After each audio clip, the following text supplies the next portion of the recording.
Subscribe to our YouTube channel. Press the bell icon to get the latest updates. आदमी party की आज की इस प्रेस वार्ता में आप सभी पत्रकार साथियों का, मीडिया से आए सभी बंधुओं का बहुत बहुत स्वागत।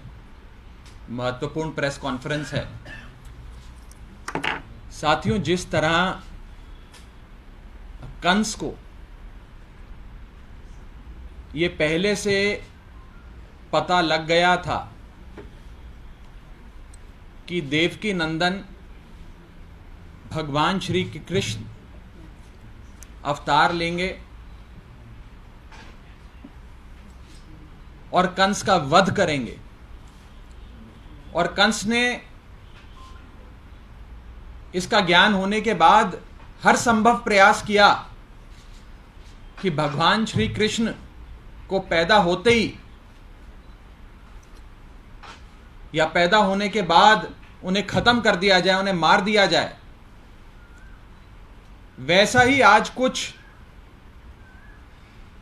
के भारतवर्ष में देखा जा रहा है, जिसमें भारतीय जनता पार्टी ये बात जानती है कि उनका पतन अरविंद केजरीवाल करेंगे, आम आदमी पार्टी करेगी। इसीलिए आज का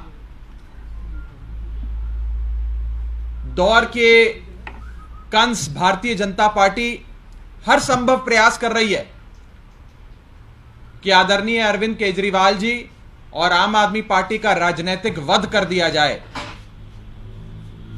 ताकि हम लोग समाप्त हो जाएं और भारतीय जनता पार्टी को फिर कोई चुनौती देने वाला ना हो।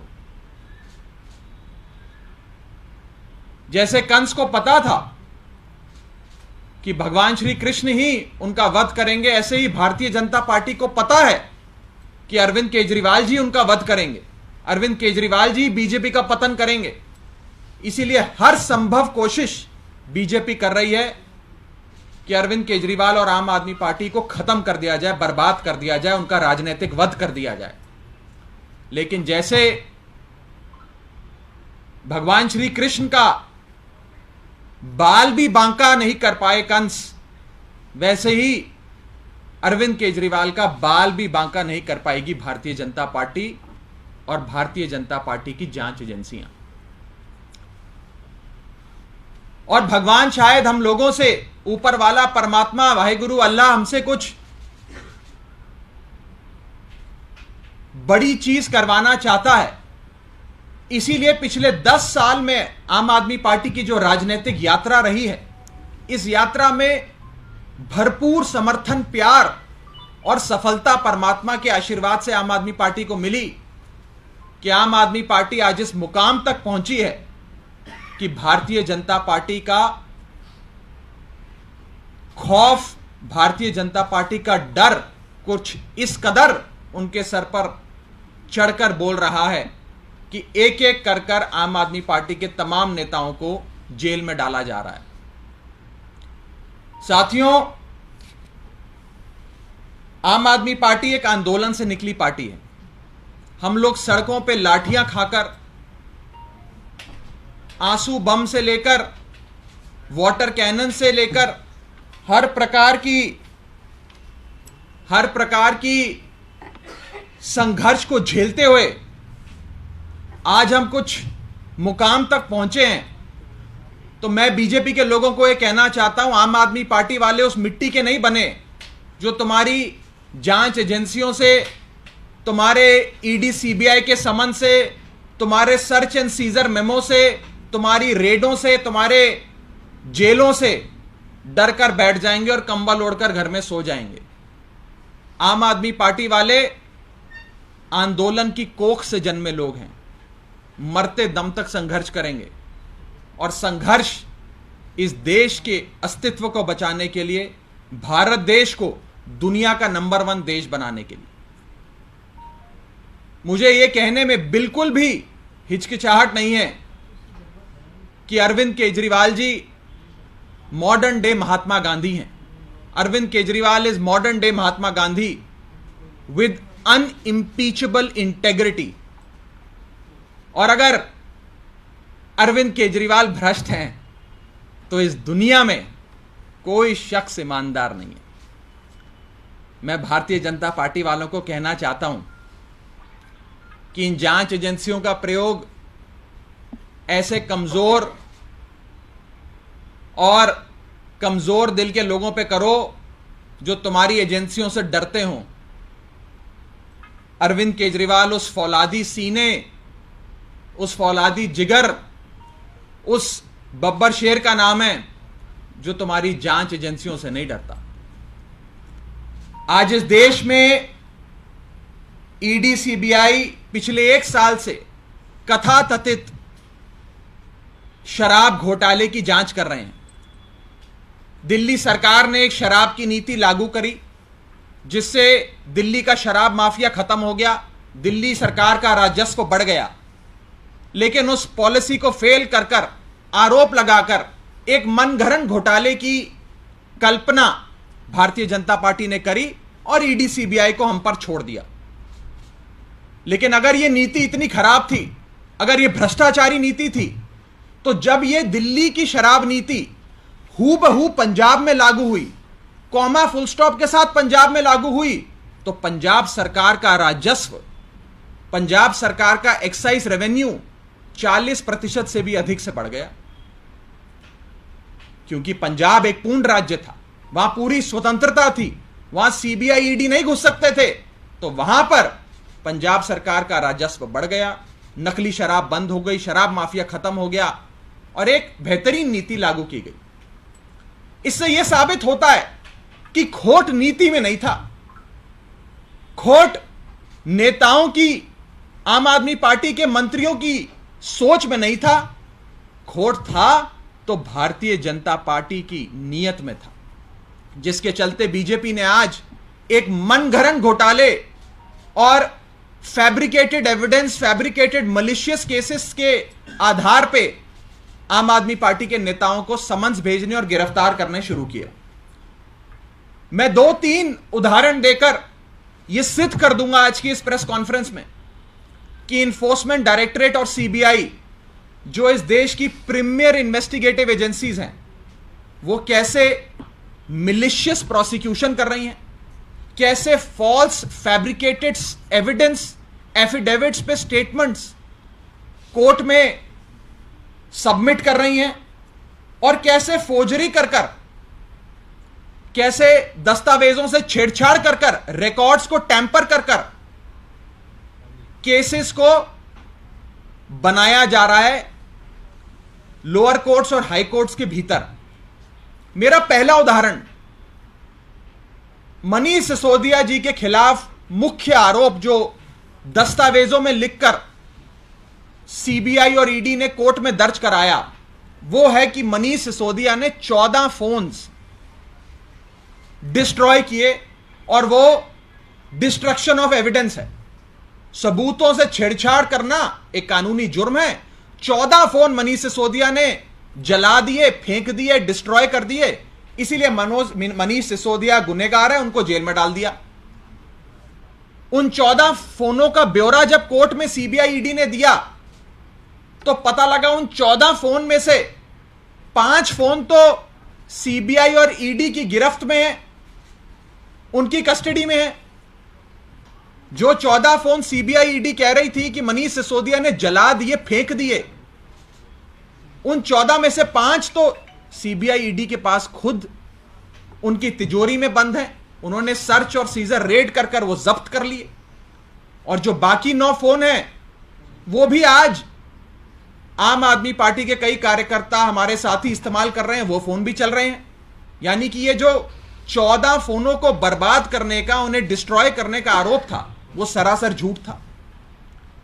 दूसरा, मनीष सिसोदिया जी के पैतृक गांव पे रेड करी, मनीष सिसोदिया जी के घर पे रेड करी, मनीष सिसोदिया जी के बैंक लॉकर पे रेड करी, उनके तमाम रिश्तेदारों पे रेड करी, उनके दूर के संबंधियों, दूर के रिश्तेदारों को, दोस्तों को, किसी को नहीं छोड़ा, सबके घर पे रेड करी, लेकिन एक नया पैसा नहीं मिला।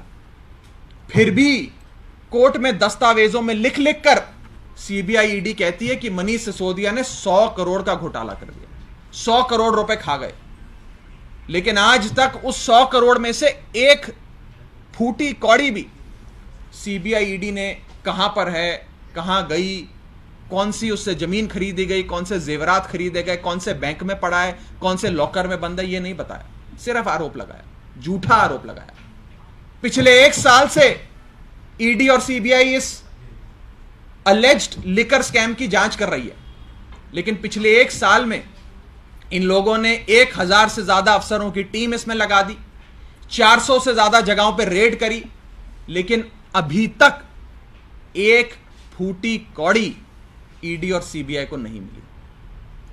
कोई भी केस एक इन्वेस्टिगेटिव एजेंसीज का सिर्फ आरोपों पे आधारित नहीं होता है, सबूत देना होता है, प्रोसीड्स ऑफ क्राइम देने होते हैं, लेकिन वो पैसा कहां है, ये मैं पूछना चाह रहा हूं। आज तक 1 साल की जांच करने के बाद, 1000 से ज्यादा अफसर, 400 से ज्यादा रेडे करने के बाद पैसा कहां गया? Where is the money? मैं बीजेपी से पूछना चाहता हूं, where is the money honey, where is the money? आपको पैसा क्यों नहीं मिला? पैसा कहां है? अगर कोई घोटाला हुआ, 100 करोड़ रुपए किसी शख्स ने कमा लिए, किसी पॉलिटिकल पार्टी ने कमा लिए, तो वो 100 करोड़ रुपए कहां गए? मेरा तीसरा पॉइंट, गवाहों को पीटा जा रहा है, मारा जा रहा है, और उनकी मेडिकल रिपोर्ट यह साबित करती है कि उनको फिजिकली टॉर्चर कर कर उनकी क्रिटिकल ऑर्गन्स, सुनने की शक्ति, देखने की शक्ति, वो समाप्त करी जा रही है, उस पर चोट पहुंचाई जा रही है। एक गवाह जिनके दस्तावेज और मेडिकल रिपोर्ट सामने आई, चंदन रेड्डी नाम के एक शख्स हैं कोई, उन्हें इतना पीटा, ईडी के अफसरों ने इतना पीटा कि उनकी सब्सिक्वेंट मेडिकल रिपोर्ट में पता लगा कि उनकी सुनने की शक्ति समाप्त हो गई। जब उनसे पूछा गया, पत्रकारों ने भी पूछा, एजेंसियों ने भी पूछा, डॉक्टरों ने भी पूछा कि आपको क्यों पीटा गया, तो वो कहते हैं अफसर हमें बिठाकर ईडी सीबीआई के ये कहते थे अरविंद केजरीवाल का नाम ले, मनीष सिसोदिया का नाम ले, बोल मैं इनको 100 करोड़ रुपए मैंने इन्हें दिए हैं, 50 करोड़ रुपए मैंने इस शख्स को दिए हैं, अगर नाम नहीं लेगा तो तेरे सुनने की शक्ति, देखने की शक्ति, आंख नाक कान सब हम फोड़ देंगे, तुझे चोट पहुंचाएंगे। यह है द प्रोसेस ऑफ इन्वेस्टिगेशन इस देश में। प्रीमियर इन्वेस्टिगेटिव एजेंसी तोड़ के, पीट के, 3rd डिग्री टॉर्चर करके आज गवाहों को मजबूर कर रही हैं कि वो झूठे बयान दर्ज कराएं। चौथा आरोप,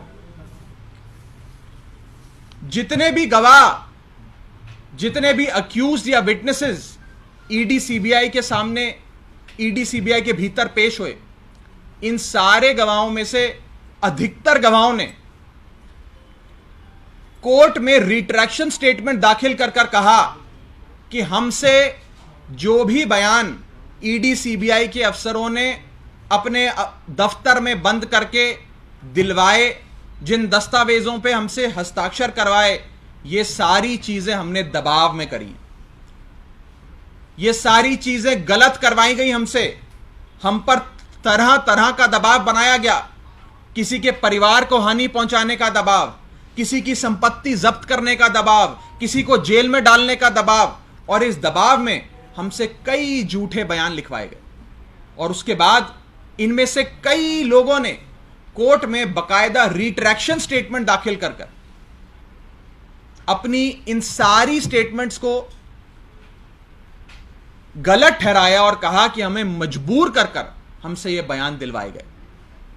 यह है criminal justice system, process of investigation Bharat देश की प्रीमियर इन्वेस्टिगेटिव एजेंसीज के।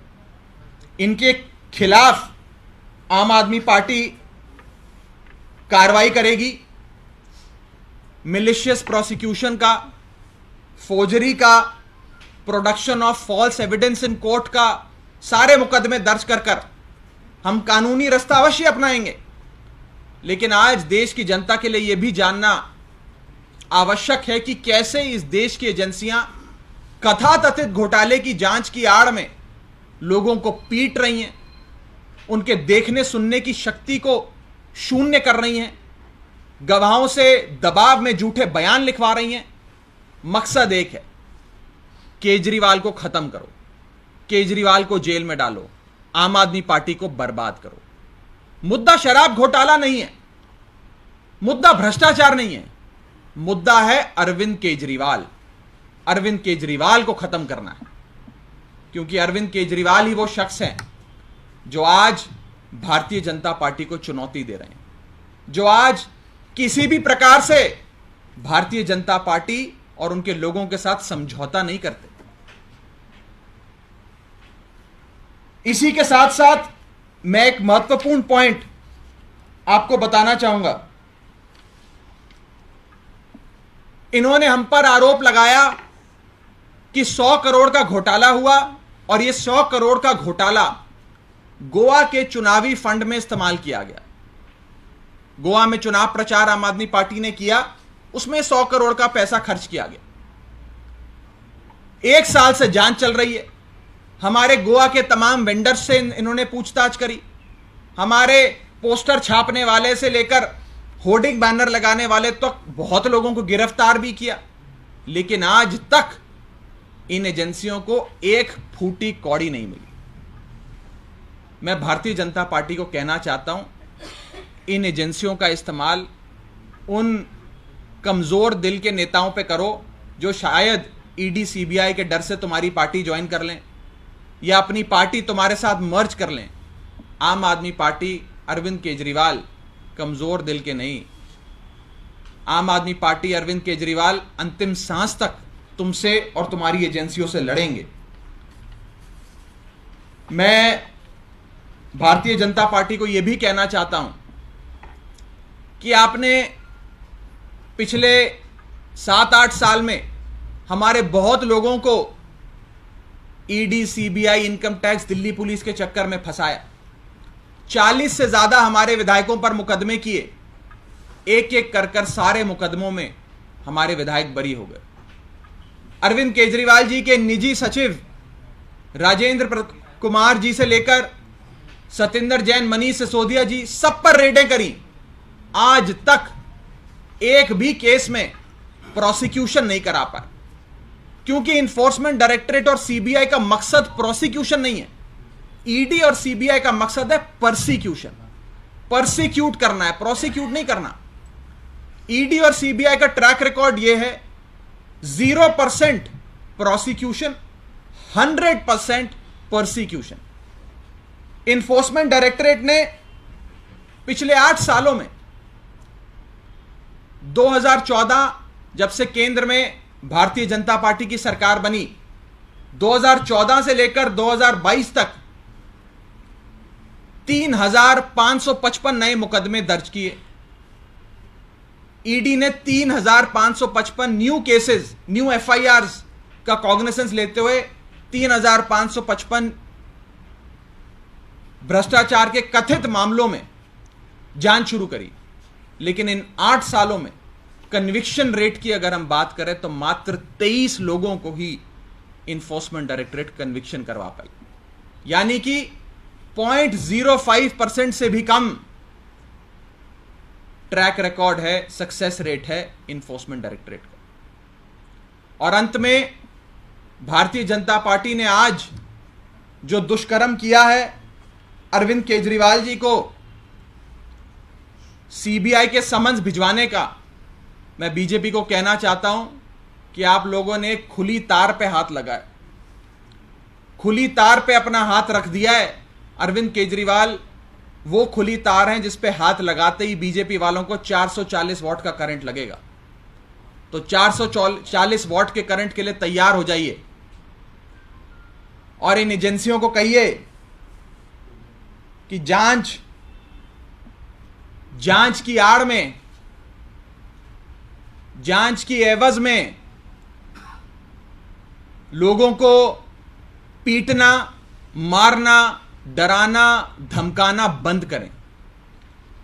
आज का एजेंसियों का दुरुपयोग का दौर 1970 के दशक का मीसा कानून की याद दिलाता है, जब इंदिरा गांधी जी ने, उस समय की प्रधानमंत्री ने, maintenance of internal security act नाम का एक मीसा कानून देश में लागू किया।